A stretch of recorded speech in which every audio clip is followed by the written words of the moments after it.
En medio de incertidumbre financiera global y de protestas en todo el mundo, hay voces que piden un cambio de raíz en el sistema económico reinante, probablemente en el mundo o también en Chile, el modelo neoliberal. Para otros, el tema no es cambiarlo, sino mejorarlo.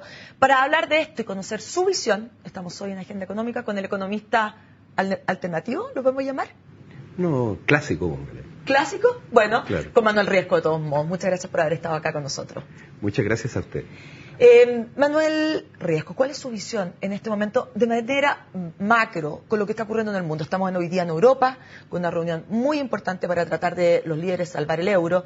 Estados Unidos también está con fuertes alarmas de recesión y todo esto, bueno, tarde o temprano nos va a afectar a nosotros también como estamos interconectados a través de la globalización. ¿Qué ve usted en materia económica? Nosotros seguimos muy de cerca el acontecer mundial y concordamos con la visión que tienen los principales medios financieros, por ejemplo, el diario británico Financial Times, o como la visión que tiene el banco Morgan Stanley, por ejemplo, cuyo dirigente estuvo hace pocos días en nuestro país. Ellos, en primer lugar, visualizan la crisis actual como parte de una crisis secular, que son periodos de crisis en que la economía, sus ciclos no van hacia arriba, sino que van hacia abajo, y que duran 20 años más o menos. La del 29 fue una de esas, el 69 hubo otra, y el 2000 o el 99 empezó otra. Entonces, esta ha tenido ya dos enviones a la baja. El 2003 topó fondo uno y el 2009 topó fondo el otro. Y lo más probable, es la visión de ellos, y nosotros la compartimos, es que venga todavía un bajón más fuerte que los anteriores antes de que se inicie una recuperación secular. Pero esta finalmente, ¿de dónde vienen? O sea, ¿viene solamente por los ciclos económicos, cree usted, esta crisis, o usted está viendo cosas puntuales? Porque hay elementos puntuales.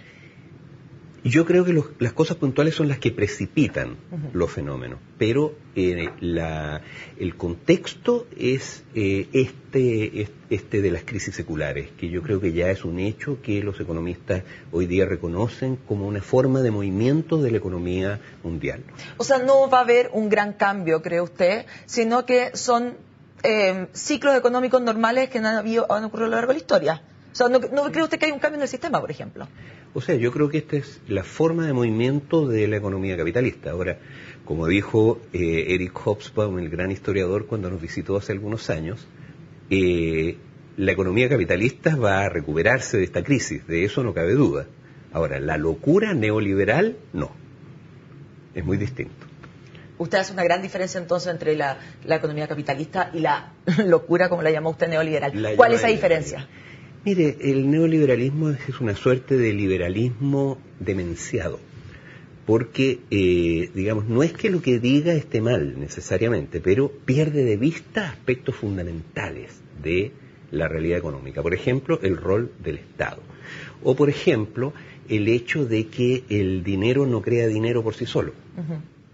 A ver, eso con respecto al rol del Estado. En Europa en este momento estamos viendo precisamente una crisis de Estado por mucho Estado. Es al revés, porque usted ve que lo que ocurre en realidad es que hubo aquí una desregulación que llevó a que el sistema financiero se hipertrofiara enormemente, que los activos financieros llegaran a ser, por ejemplo, 5 veces, en el caso del Reino Unido, el Producto Interno Bruto, 5 veces. Entonces, naturalmente, nada puede crecer en el largo plazo, eso lo descubrió Adam Smith, más que el Producto Interno Bruto, y el Producto Interno Bruto crece al 2% por año. Entonces, que la economía real. Es la economía real, por supuesto, y el dinero no crea dinero por sí solo, lo que pasa es que se queda con una parte del crecimiento, pero no puede dispararse 20, 30%. Entonces, eso tiene que sincerarse en algún momento, y las crisis cumplen ese papel. Entonces, es decir, esta plata que se supone que estaba, que no está. Es ficticio, son intereses sobre intereses, es algo así como la cartera de la Polar, que en el fondo es una cosa ficticia. ¿Cree usted que se acaba el euro, por ejemplo? Yo no creo, no tengo la impresión de que se vaya a acabar el euro. Ahora, hay una presión en este momento muy fuerte de los bancos porque Alemania le saca un gran cheque, como dice el Financial Times de hoy, para pagarle las deudas que obedecen a préstamos que irresponsablemente ellos le hicieron a algunos griegos algunos países. O algunos gobiernos, ¿no es cierto? Algunas empresas o algunos gobiernos. Pero la verdad de las cosas es que no es imposible que lo hagan, porque es ir contra la realidad, como dice el Financial Times. Esto tiene que depreciarse muy fuertemente y volver a una cosa natural. Manuel, entremos ahora en Chile. ¿Qué está viendo usted? ¿Qué está pasando en este momento? En los últimos artículos que yo he visto que usted ha escrito, usted en este momento está abogando fuertemente para que en Chile nuestra economía basada en los recursos naturales, estos recursos naturales de alguna manera le devuelvan más al país junto con lo que le dan a los inversionistas, ¿no es cierto? Así es. Y no solo por un problema de justicia o de recursos, que por cierto nos servirían mucho para mejorar la situación de la población, sino que también por un problema económico, porque se ha distorsionado de una manera extraordinaria la economía chilena, porque hemos venido regalando nuestros recursos naturales por 40 años. Y el resultado de eso es que en los últimos 40 años, la mitad de todas las inversiones que registra el Comité de Inversiones Extranjeras han ido a dos sectores que ocupan menos del 1% de la fuerza de trabajo. Pero Manuel, eso ocurre en cualquier país que tiene recursos naturales. Estoy pensando, ni siquiera en países subdesarrollados, estoy pensando por ejemplo en Australia, estoy pensando en Canadá. Eso ocurre en un país que tiene, en el caso de nosotros, cobre, por ejemplo. No. Los recursos naturales son una bendición. Sí.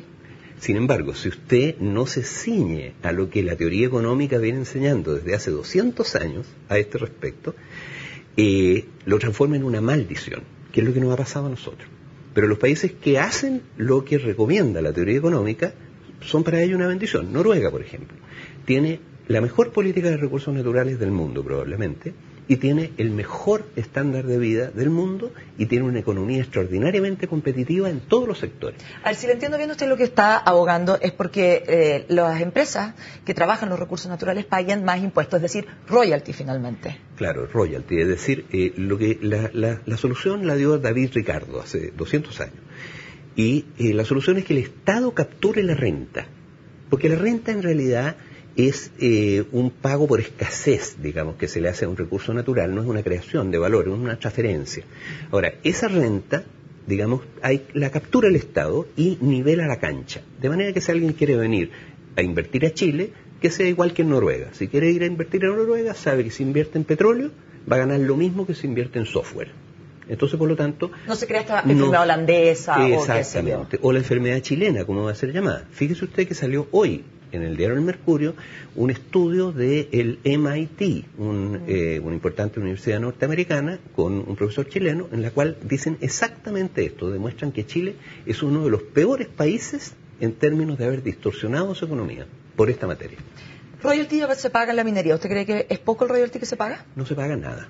Ya. ¿En qué otras industrias cree usted que habría que poner royalty, por lo tanto? ¿Que en nuestro mar? O sea, la pesca, los salmones. Todas las que tienen renta. Todas las que tienen renta, o sea, en primer lugar la minería, también las que se basan en recursos forestales, por ejemplo, las que se basan en la pesca, te lo he dicho, o la energía, agua y aire.